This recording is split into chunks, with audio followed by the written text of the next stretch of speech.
Director general Punjab food authority Mudassar Riaz Malik दियां हदायत के उत्ते पंजाब फूड अथॉरिटी ने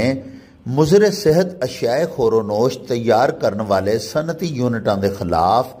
कानूनी कार्रवाइयां का सिलसिला मजीद तेज़ कर दिता है। इस ही सिलसिले दे विच एडिशनल डायरैक्टर गुजरांवाला अदील असलम ते डिप्टी डायरैक्टर उमर फारूक की सरबराही दे विच कामोकी दे विच एक जूस बनाने वाली फैक्ट्री के खिलाफ बड़ी वड्डी कार्रवाई की गई ते नाकस मैटीरियल दे नाल तैयार करदा जूस कब्जे दे विच लैके नमूना जात लैबोरेटरी दे विचों टेस्ट करवाने दे वास्ते भिजवाए गए। मिलावट साबित होने ते 1500 लीटर मुजरे सेहत जूस कब्जे दे विच लैके ते ज़ाया कर दिता गया, जबकि मुलजमान दे खिलाफ फूड एक्ट दे तहत थाना सिटी कामोकी दे विच मुकदमात दर्ज करवा दिते गए। डीजी फूड अथॉरिटी ने इस मौके दे उत्ते मीडिया दे नाल गलबात करदियां होयां आख्या कि मुजरे सेहत ते मिलावटशुदा अशियाए खोरोनोश तैयार करने वाले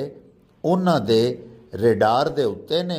ते ओ किसी सूरत कानूनी मुहासबे तो नहीं बच सकणगे।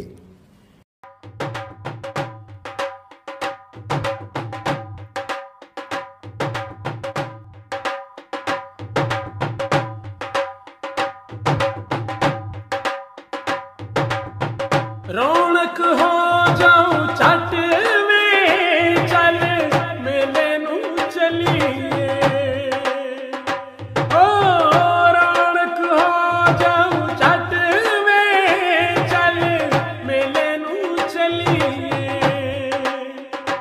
मल्ला कट कुड़ दे वट वे चल मेले नू चलिए,